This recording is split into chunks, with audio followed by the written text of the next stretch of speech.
Imagine that. And we're on. Good evening and welcome to Posse Presents. Yeah, that's the whole point of being here tonight, right? It was a great day today at the Bikers Against Animal Cruelty rally in Wallingford. It was a little hot. I felt kind of bad for some of the dogs that were out there, but they were all being watered down and there was a little pool for them, and got to see some really great people. You know how much I love Bikers Against Animal Cruelty, and everybody involved with the organization, just so special to me. And it's like so nice just to see them all. And you know, you end up being like the little social butterfly because you start to talk to somebody and someone else comes along and someone else. So you're revolving around, you know, and flitting about and whatever. But everybody that I got to see today from Bikers was awesome. And I got to see some friends that I already had friends, and there were some friends that I got to meet that were Facebook friends and new people I met. And you know, that's what these things are all about. You can be friends with people on Facebook for years and never ever get to see them. You can, you know, when you're in rescue, sometimes you can save animals together and still never meet them. So it was really cool to introduce myself to some people today, and you know, it's just the big surprise, and I didn't realize this until last night, was Hudson the railroad puppy was there. If you remember last year, he was the hero therapy dog, and I had met him when we went to New York to meet Harley. He was part of that event. And tomorrow is Pet Rock up in Leicester, Mass, the Pet Rock Festival, and he'll be there as well. Along with Juno and Bert and Nora the Explorer and Jameson's Journey and Kane's Crusade and, you know, a whole bunch of other people, other celebrity dogs and rescues, and it'll be a really nice event. And I talked to a couple people who are going to be going up there as well, so it'll be nice to spend 2 days at events with the same people. Don't always get to do that either. But I am not going to lie, it was too hot for me and very windy, and, you know, me and my hair, not a good thing. But, you know, I survived. Okay. I want to give a great big thank you to For the Love of Jack and the Little Guild for the vaccination clinic that they had, God, what is it, like 3 weekends ago now? Two weekends? 3 weekends. I'm confused. Anyway, Zach, let's show. I had Zach in tow along with Little Man and Max. And there was Little Man, Bark Bark, in the carrier. I just made Zach laugh. I'll tell you, you know, Bark, Bark. That's all he did. It was funny, not funny. There was 32 seconds of quiet in the parking lot, and all of a sudden it started all over again. And I'm telling you, Little Man has that little Chihuahua attitude, and he just wanted to bark. Bark? Come on, Zach. He's so funny. We were doing this back and forth like the whole way back because it was just all we heard. So anyway, Jay Markwell does like really nice pictures, and we had her at that event, and we had her at the Bow Wow Bark in the Park doing some really great pictures. But this was Zach holding on to Little Man as we were heading out from getting his rabies shot. And the next picture up, we've got Max, who not everybody knows about, but he's the little cutie that's been crashing at my place. He has his story, and I will tell it at some point, maybe tonight, maybe not. But Max got his first set of shots because no one ever did that for him, and so now we're on a mission to get him caught up in a place where he can lead a healthy life and you know, not be without. So there is Max in his carrier, and he was pretty quiet. He barked a little bit, he whined a little bit, but really at the end of the day, because of the generosity, once again, of For the Love of Jack and the Little Guild, there were like 90 dogs that were vaccinated that day. So that's pretty amazing, and it was a no-cost event. So a lot of people, were able to get their animals up to date and not have to worry about vet visits and et cetera and so on. It's really, a lot of people can benefit from that, and I certainly was very appreciative. So I will take the camera back. He looks awful cute in that crate, doesn't he? In that carrier. He is a cute little stinker. Anyway, Max and his story, soon to come. Last weekend, I attended Bow Wow Bark in the Park, and that was in Bristol. And that was an event that my previous week's guest, Alexandria Paulette, had put together, and she did an amazing job. This was a really great event. It was well put together. It was very nicely laid out. There were a lot of rescues and vendors. There was food. There was something for everyone. The dogs all got along. It was really nice to see. She got a lot of donations for the shelters. She showed up. She showed the table with all the donations. So she really did a world of good. So congratulations to Alexandria, because she worked very, very hard, and it was a really nice time. Zach, let's get some of those pictures up if you would. Just start at the beginning, I guess. This dog, he just bowled me over. He was so cute dressed up in his costume. Now, as we mentioned, there was a talent show and a costume contest, and so I was a judge, and a couple of other lovely ladies were a judge, Sherry and Monique, and of course, Juno and Mom came down, and they brought Jake from Steak Farm, as they call him, and we had like a really nice time being judges for the two events. But this dog I couldn't stand it. He was so perfect in this outfit, and again, Jay Markwell's pictures are amazing.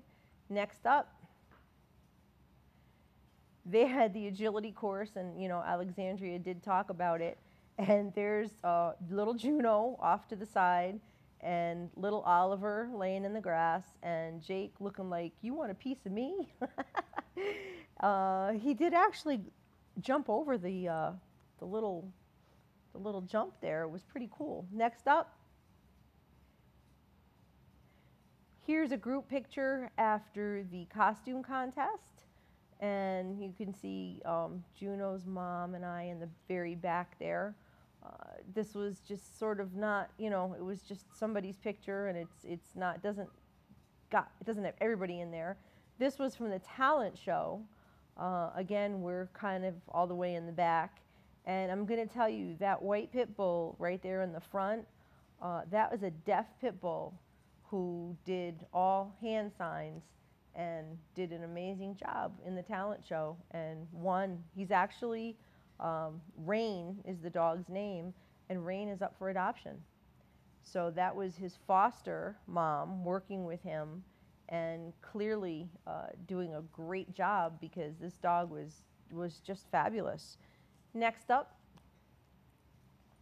here we are at the judges table along with Tyrell, who is Alexandria's boyfriend, and somebody just texted me, thank you so much for that.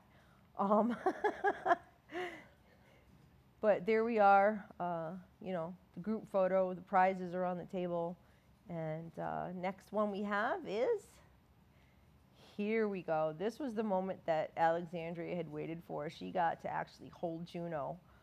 She made this her profile picture on Facebook. That's how excited she was about that. It's so cute to see people as happy as I remember being, and as happy as I still am meeting some of, these dogs that we follow on Facebook. It's like so cool. Next up, Zach. This is when we first got there and we found Alexandria, and she's so happy. I love her smile.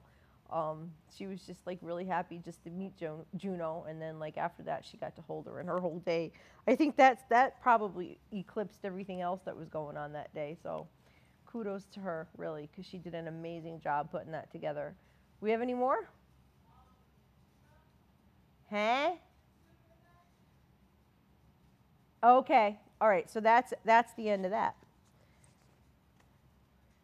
Zach, you can give me the camera back. It's okay. I can handle it. I'm good like that. Alrighty. So one of the things that I want to bring to everyone's attention is a dog that's missing since about, I don't know, I guess August 20th or so, from 3 Mile Hill Road, and I guess that's Middlebury. Let's get Suka's picture up. This little munchkin has her family worried sick. There were 2 dogs that got out of the house. One was found, but Suka is still missing. She is 11 years old. She had a collar on, and really her family is very, very worried about her. They're heartbroken. You know, it's bad enough for a bigger dog to be out and about, but a little one just has so many more potential risks as far as predators and things happening. So, you know, obviously hoping for the very best. If anybody has any idea where this dog could be, if you've seen her, know anything at all, this family would really love to have her back or at least have some closure. So the numbers to call are 203-758-9517. Once again, that's 203-758-9517 or 203-206-4255. Once again, 203-206-4255. And there is one more number, 203-206-4349. One more time, 203-206-4349. I mean, it's a horrible thing to have, you know, a dog get out accidentally. And, you know, it's been, what, like 3 weeks now at least that this dog is missing.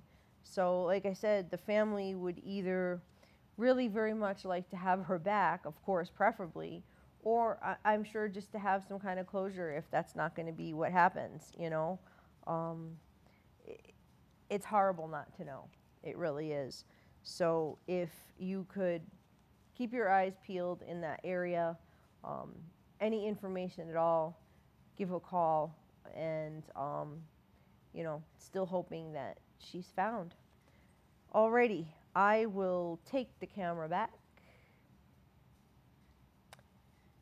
And, oh, I thought Zach was trying to do ears. I looked up and saw the picture still there, and I'm like, oh no, come on. But no, I didn't think the picture was lined up quite like that. Okay, so, you know, sometimes love is about being fair and letting go for the benefit and well-being of who you love. And most people who take home a dog don't expect that their lives are going to change. And that's true with dogs, that's true with any pet.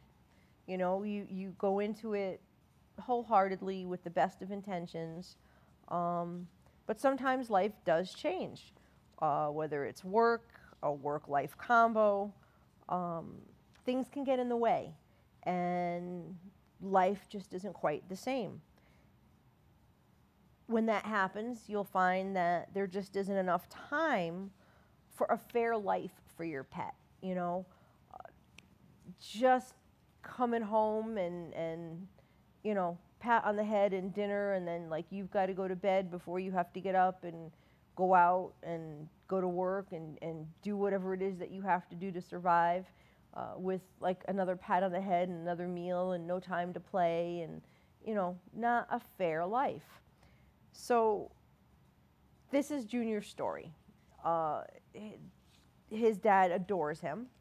His dad loves him very much, but life has changed over the past couple of years, and he knows that Junior just doesn't have the life that he should. Zach, let's get the picture of Junior up.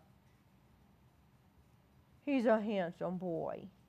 But unfortunately, he's not home enough where Junior has a chance to play and have the attention and the freedoms that he needs.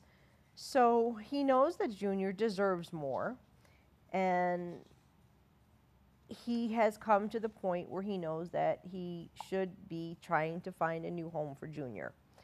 So it's not a lighthearted decision by any means. You know, it's heart-wrenching when you have to let go of what you love, and it's commendable to do it for the right reasons. You know, we in rescue often, you know, oh yeah, sure, you had to move, and oh yeah, you had a baby, oh yeah, this and that. There's excuses, and then there's genuine thought process. There's genuine, it's not fair. This guy can't change anything in his life right now to make it better for the dog with him. So he knows that the dog is going to be better off in another home. Now, Junior is neutered. He's up to date on vaccinations. He's about 2 years old. As you can see, he's handsome. He's got that happy waggy tail. It's a blur. He's playful. He'd probably better with older kids, if any. Someone who has time for him. Someone who will play with him. Someone who will give him attention. Someone who is going to be home more. And that doesn't mean they have to be home all day, just home more than he's got now. The most important part of what Junior needs, and this is where it gets tricky, he must be the only pet. He does not, never has done well with other animals at all.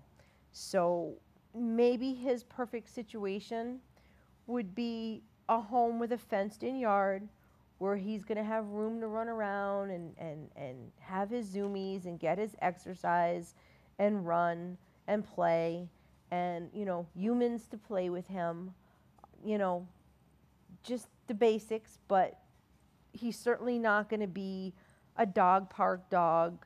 He's not going to be, you know, a dog to have buddies and play dates and things like that.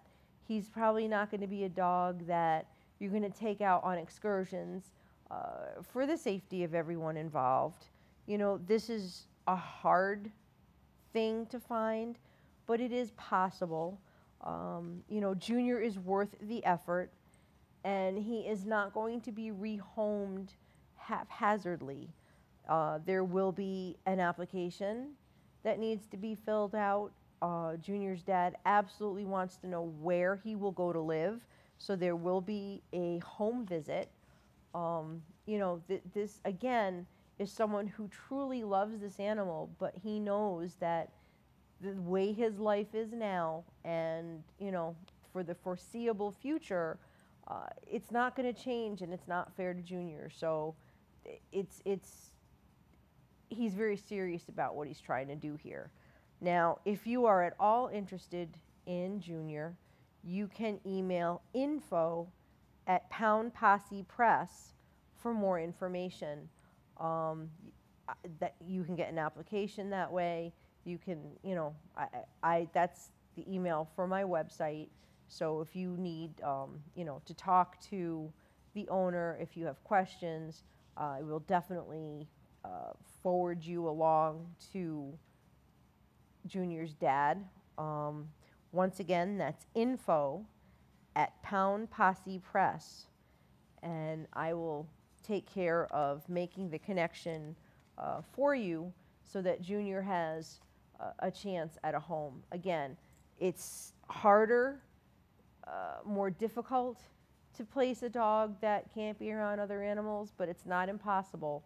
So if you've got any leads, if you've got anybody looking, if you know of someone who'll be the perfect home for Junior, by all means, please reach out.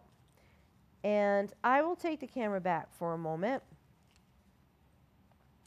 And I'm going to talk about a situation that's pretty disturbing, actually.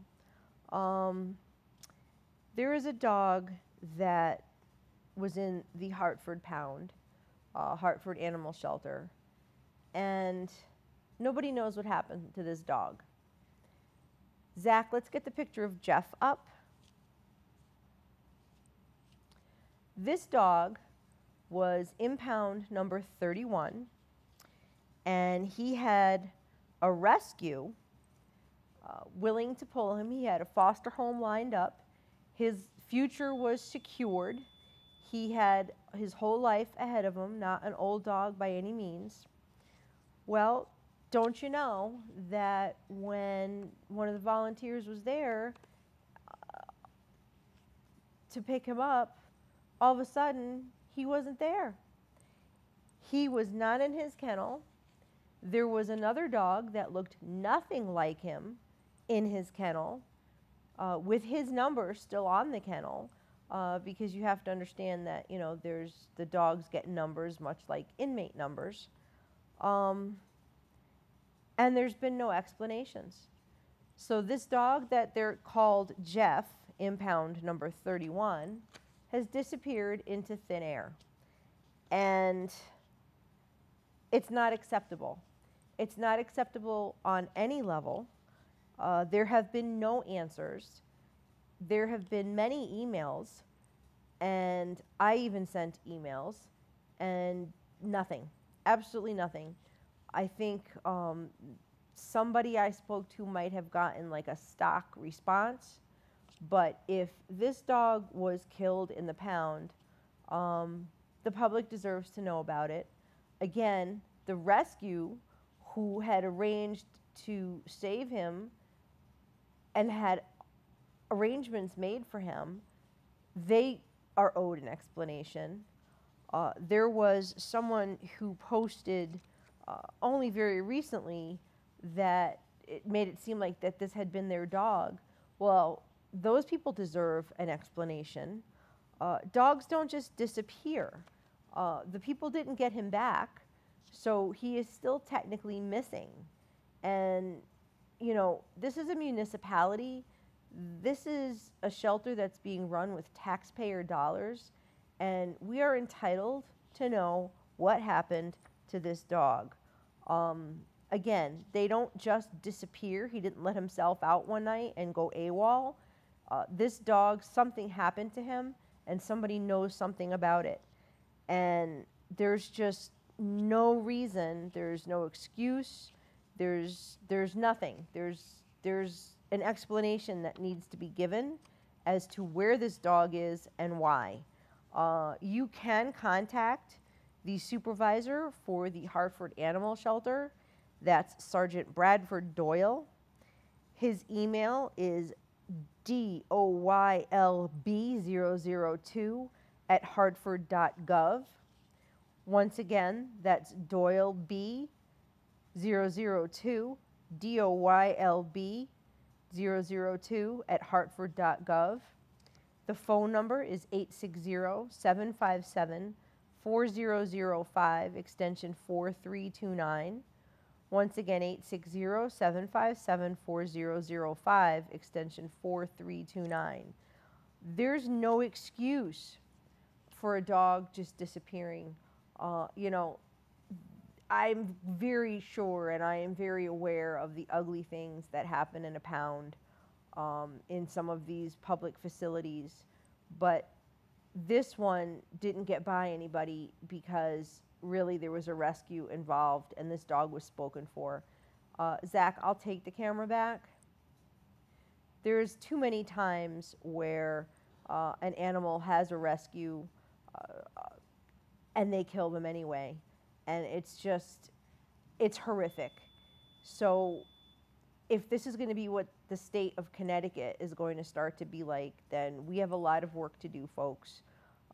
Unfortunately, it's worse in Hartford now because the Facebook page that had, over 40,000 people liking it is now they're turning their backs on that. And they started their own Facebook page. And, you know, for all of the 400 and something people who like the page and who are going to see what is going on, you know, with the animals in the Hartford Pound, it's not cool.